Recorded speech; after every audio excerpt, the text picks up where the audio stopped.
Hello student, आपका हमारे इस क्लास 12 की फिजिक्स क्लास में बहुत बहुत स्वागत है। उम्मीद करता हूँ बच्चों आप लोग बहुत अच्छे होंगे। चलिए अपनी तैयारी आप लोग करते रहिए। हमारा जो चैप्टर चल रहा है वो है तरंग प्रकाशिकी।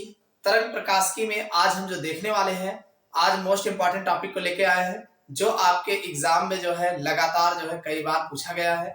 तो उम्मीद है ये फिर आने के चांस है और पूरे 5 नंबर में पूछा गया है, तो काफी ज्यादा इंपॉर्टेंट है। चलिए आज इस क्वेश्चन को देखते हैं। आज का हमारा जो क्वेश्चन, हाइगेंस की द्वितीयक तरंगिकाओं के सिद्धांत के आधार पर परावर्तन के नियमों की व्याख्या कीजिए। यानी हाइगेंस के द्वितीयक तरंगिकाओं के सिद्धांत के आधार पर परावर्तन के नियमों की व्याख्या आज हम बताने वाले हैं, जो कि काफी मोस्ट इंपॉर्टेंट है। तो आप लोग वीडियो के अंत तक बने रहिएगा, अभी देखना आपका लगभग तैयार हो जाएगा। तो चलिए शुरू करते हैं समय लगाते हुए आज के अपने टॉपिक को। देखो मेरे प्यारे बच्चों, अगर हम बात करें हाइगेंस की द्वितीयक तरंगिकाओं के सिद्धांत के आधार पर प्रकाश के परावर्तन की व्याख्या, अगर इसकी हम व्याख्या की बात करें तो देखो ये डायग्राम बना हुआ है। इसी डायग्राम के आधार पर हमने जो कुछ लिखा है यही लिखा है। अगर आप डायग्राम समझ करके इसको आप देखते हैं तो आराम से लिखने में आपको कोई दिक्कत नहीं होगी। देखिए क्या लिखा है और क्या डायग्राम में है। सबसे पहले हमने लिखा है कि माना एक जेड डैश एक परावर्तक पृष्ठ है। आप देख रहे हैं जेड और जेड डैश एक परावर्तक पृष्ठ ले लिया गया है। फिर कहा गया जिस पर समतल तरंगांग AB तिरछा आपतित होता है। आप देख रहे हैं एक रेखा ये A है और दूसरी रेखा ये B है, और यहाँ पर A और B जो है एक समतल तरंगांग है।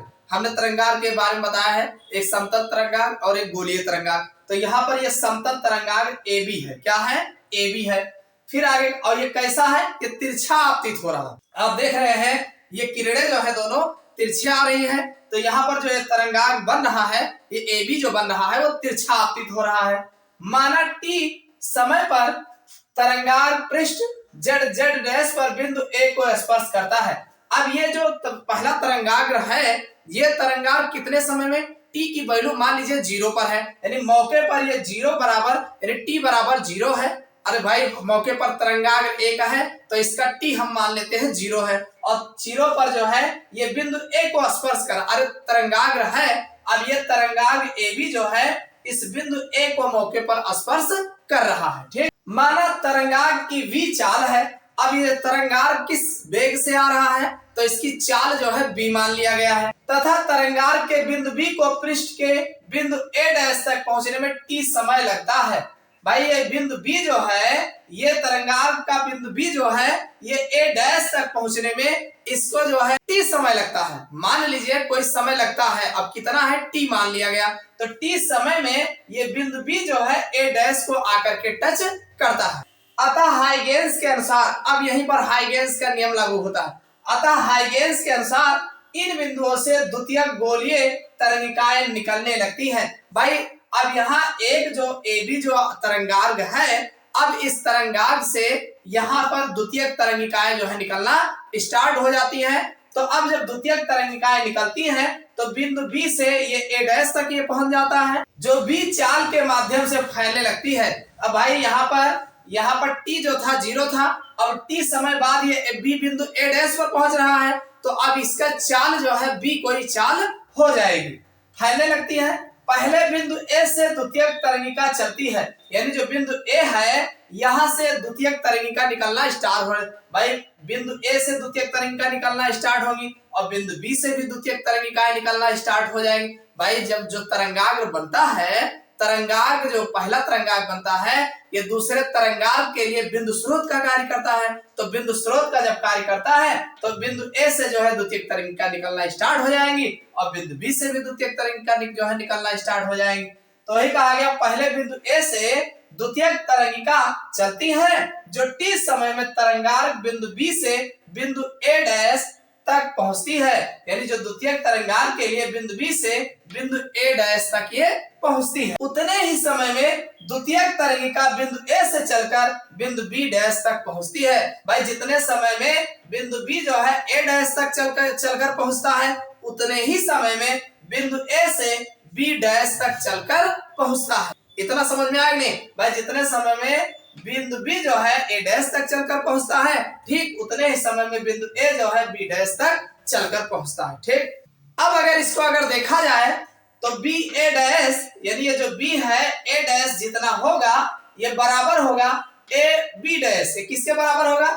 ए बाई बी ए डैश जितना होगा बी ए डैश बराबर होगा ए बी डैश और ये बराबर होगा बी टी। आप जानते हैं चाल बराबर होता है दूरी बटा समय, यानी दूरी बराबर अगर देखा जाए तो चाल गुणे समय। आपको पता है चाल बराबर दूरी बटा समय होता है।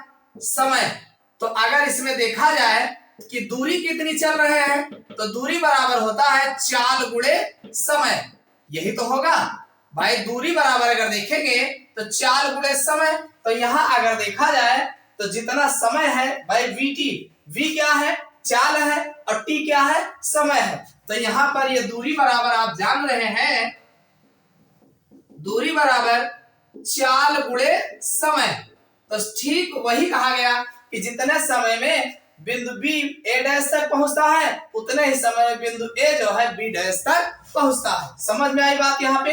अब ध्यान से सुनिएगा भाई।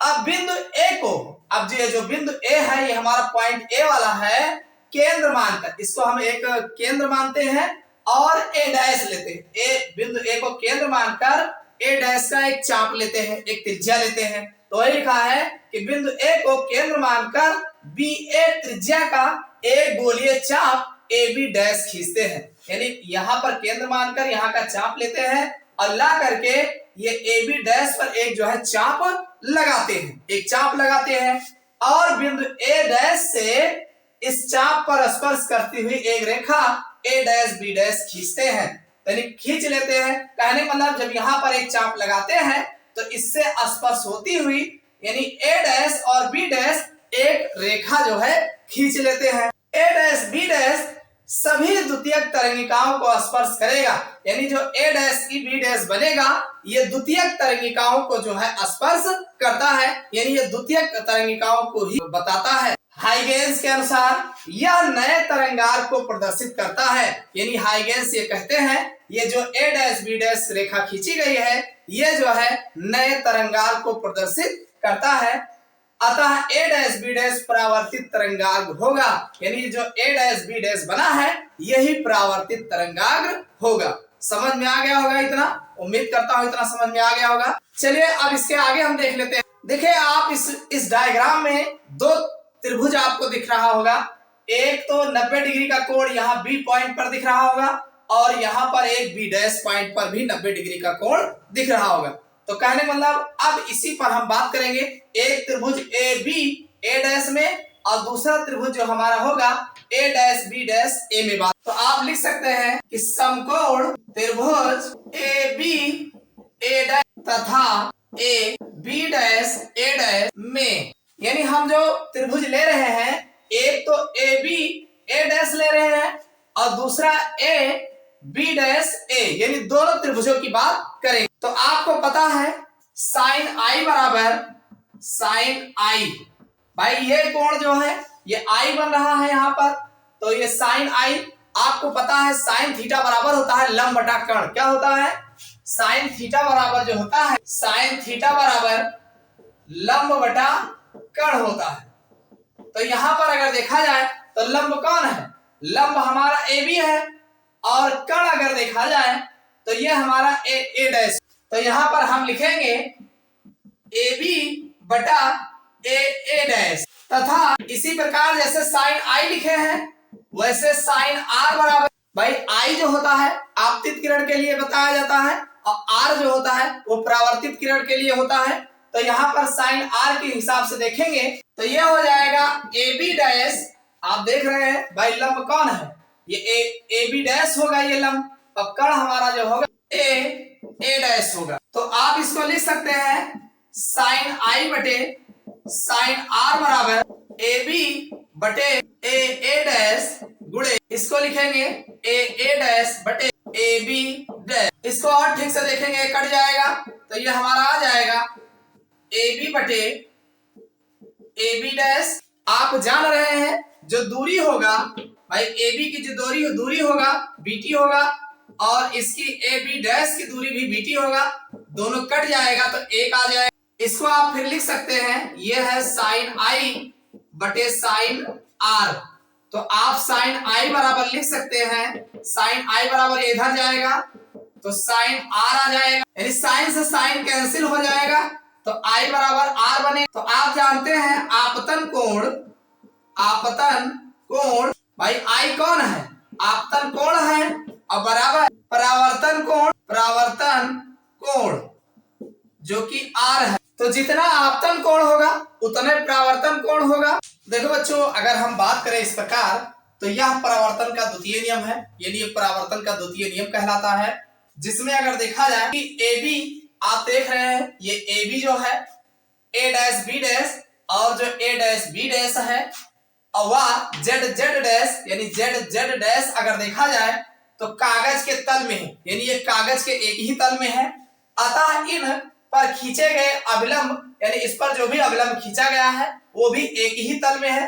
भाई जो अभिलंब इधर खींचा गया इधर ही खींचा गया है, ये एक ही तल में मौजूद है। अतः आपतित किरण, परावर्तित किरण तथा आपतन बिंदु पर अभिलंब तीनों एक ही तल में होंगे। यह परावर्तन नियम का प्रथम नियम कहलाता है। आप देख रहे हैं इसमें जो आपतित किरण है या अपवर्तित किरण है, आपतन कोण या परावर्तन कोण सब एक ही तल में है और यह जो है परावर्तन का प्रथम नियम कहलाता है। तो उम्मीद करता हूं ये जो है हाइगेंस के द्वितीयक तरंगिकाओं के सिद्धांत के आधार पर परावर्तन का नियम की व्याख्या जो है इस तरीके से की जाती है। तो उम्मीद करता हूं समझ में आ गया होगा। समझ में आया हो तो वीडियो को लाइक अवश्य कर दीजिएगा और चैनल पर नए हो सब्सक्राइब कर लेना। फिर मिलते हैं अगले क्लास में किसी नए टॉपिक के साथ।